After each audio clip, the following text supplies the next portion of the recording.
السلام علیکم ورحمۃ اللہ وبرکاتہ۔ آج کا بیان، لوگ کہتے ہیں نماز میں دل نہیں لگتا، محفل میں سرور نہیں آتا۔ ہم جب اینک تنقید کی لگا کے جاتے ہیں تو کیسے مزہ آئے گا؟ جب ہم سامنے والے کو اچھا ہی نہیں سمجھ رہے، سب سے اچھے ہم خود ہیں۔ میں اکثر کہا کرتا ہوں کہ جب تک ہم تھوڑا سا نیچے بیٹھ کے اوپر نہیں نہ دیکھتے، بندے ہمیں بڑے نظر نہیں آئیں گے، چھوٹے چھوٹے نظر آئیں گے۔ ہم ہمیشہ اوپر کھڑے ہو کے نیچے دیکھتے ہیں۔ مہربانی فرمائیں۔ بڑی شاندار بات لکھی اعلیٰ حضرت بریلوی نے ملفوظات شریف میں۔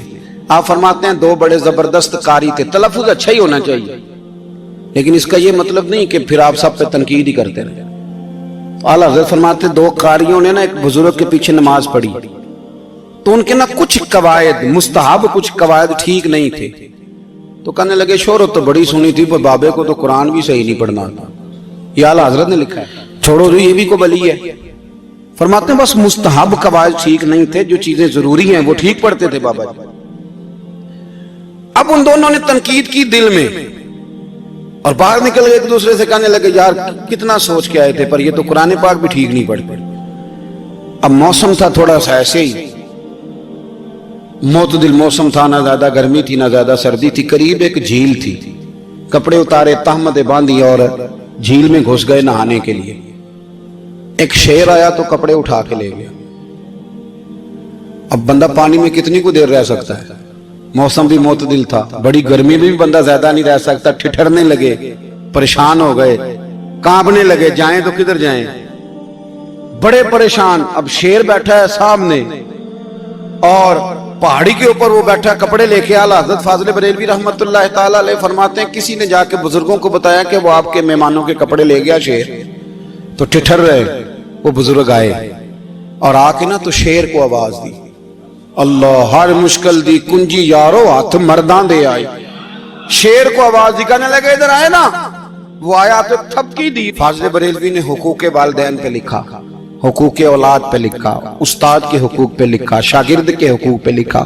اعلیٰ حضرت نے پڑوسیوں کے حقوق پہ لکھا۔ فاضل بریلوی رحمۃ اللہ نے پیر اور مرید کے حقوق پہ لکھا۔ اعلیٰ حضرت نے شرطیں بیان کی مرید کس کا ہونا ہے، شرائط۔ فرمایا سب سے پہلے 4 شرطیں دیکھو پھر بیعت کرنا۔ پہلی بات یہ کہ وہ بندہ اتنا عالم ہے کہ ضرورت کے مسئلے بتا سکے، جاہل کی بیعت جائز نہیں۔ اور دوسرے نمبر پہ فرمایا یہ بھی دیکھو کہ اعلانیہ گناہ تو نہیں کرتا، ظاہری طور پر شریعت کا پابند ہے۔ تیسرے نمبر پر یہ دیکھو اس کا سلسلہ متصل ہے، باقاعدہ کسی سے مرید ہوا ہے، سلسلہ اوپر تک صحیح چل رہا ہے۔ اور فرمایا چوتھا یہ ضرور یاد رکھنا کہ خلیفہ مجاز ہو، کسی شیخ کامل نے اسے اجازت بھی اپنی مرضی سے نہ بن کے بیٹھ گیا ہو کہ مجھے تویز مل گئے ہیں، یہ نہ ہو۔ فرمایا ان چیزوں کو دیکھو اور پھر پوری پابندیاں لگائیں۔ کسی نے پوچھا پیر اور مریدنی کا پردہ ہے؟ تو اعلیٰ حضرت فرمانے لگے نبی پاک کی جو بیویاں ہیں نا وہ مومنوں کی مائیں ہیں، ان کو قرآن نے مائیں کہا ہے، تو اگر اس ماں کا بیٹے سے پردہ ہے تو پھر مریدنی کا پیر سے پردہ کیوں نہیں؟ فرمایا واجب ہے مریدنی کے لیے پیر سے پردہ کرنا، واجب ہے۔ آپ کو ایک بزرگ تھے، انہوں نے اپنے ہاں جلسے پہ بلایا، جب آپ پہنچے تو وہ عورتوں کو ننگے منہ تعویذ دے رہے تھے۔ آپ نے دور سے دیکھا تو واپس آ گئے۔ وہ دوڑے پیچھے، کہنے لگے مولانا کچھ تو خیال کریں، لوگ کیا سوچیں گے، ایسے چلے گئے۔ تو آپ فرمانے لگے شاہ جی آپ نبی پاک کی شریعت کا خیال نہ کریں تو میں آپ کا خیال کروں؟ شریعت اسلامیہ کا خیال نہیں کر رہے، بے پردہ عورتوں میں بیٹھے ہو۔ وہ کہنے لگے میں توبہ کرتا ہوں، آج کے بعد نہیں کروں گا۔ فرمایا پھر ہاتھ بڑھائیے، پھر میں آپ کے ہاتھوں کے بوسے لیتا ہوں، اس لیے کہ اگر آپ مان گئے ہیں تو پھر ہمارا اختلاف نہیں۔ ساری زندگی دین کی پہرے داری کی۔ اعلیٰ حضرت رحمت اللہ علیہ نے آج سے 150 سال پہلے کہا تھا مسلمان اپنے بینک قائم کریں، اپنا سرمایہ۔ ایک جو باتیں آج کر رہے ہیں نا آپ کے لوگ دانشور، وہ 125 سال پہلے کہا تھا کہ اپنے بینک بناؤ، آپس میں مسلمان تجارت کریں۔ فرمایا اپنا پیسہ ایک دوسرے پر خرچ کرو، غریبوں کو وظائف دو، وہ سارے طریقے اپناؤ جو صحابہ نے اور محبوب کریم نے ہمیں عطا فرمائے۔ مسلمانوں کی فلاح پر انہوں نے بڑا کام کیا۔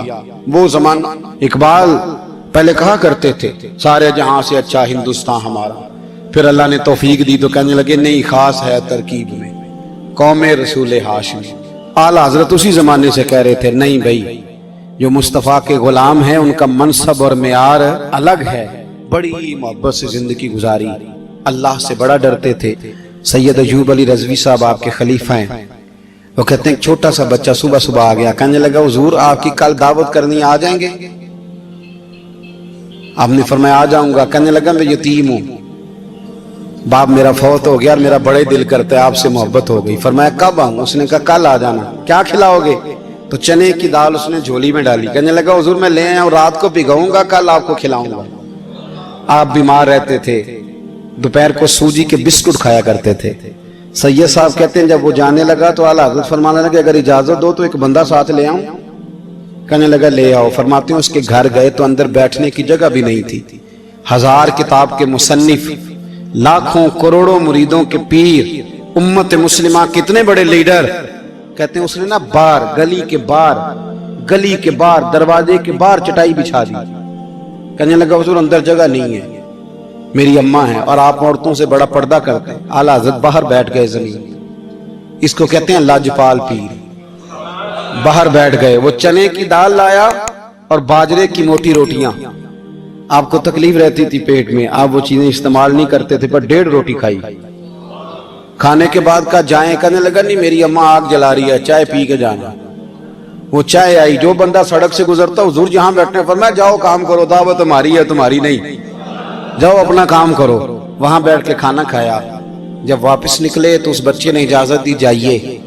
واپس آئے تو کچھ چہرے پہ کمزوری کے آثار تھے، کچھ تکلیف پیٹ میں شروع ہو گئی۔ سید صاحب کہنے لگے حضور آپ نے کیا کیا؟ بیمار ہو جائیں گے۔ فرمانے لگے ایوب علی یار بیماری تو ٹھیک ہو جائے گی، پر تو نے دیکھا نہیں یتیم کا دل کتنا راضی ہو گیا ہے، کتنا راضی ہو گیا اس کا دل، کتنا وہ خوش ہوا ہے۔ اور فرمایا جب یتیم راضی ہوتا ہے تو اللہ بھی راضی ہوتا ہے، اللہ کے نبی بھی راضی ہوتا ہے۔ بڑی پرہیزگاری والی زندگی گزاری۔ 3 باتیں ان کی زندگی کا اصول تھا۔ ایک فرماتے تھے تمسک بالدین کرو، مضبوطی کے ساتھ دین کو پکڑ لو، اور دوسرا فرماتے تھے جو اللہ رسول کے دشمن ہیں ان سے ہمیشہ بچو، جو ذرا بھی کہیں بے ادبی کرے اس سے پرہیز کرو، اور تیسرے نمبر پہ فرماتے تھے اگر سکھی جینا چاہتے ہو تو عشق رسول میں جینا چاہتے ہو۔ یا اللہ ہم سب کو صحیح نماز پڑھنے والا بنا۔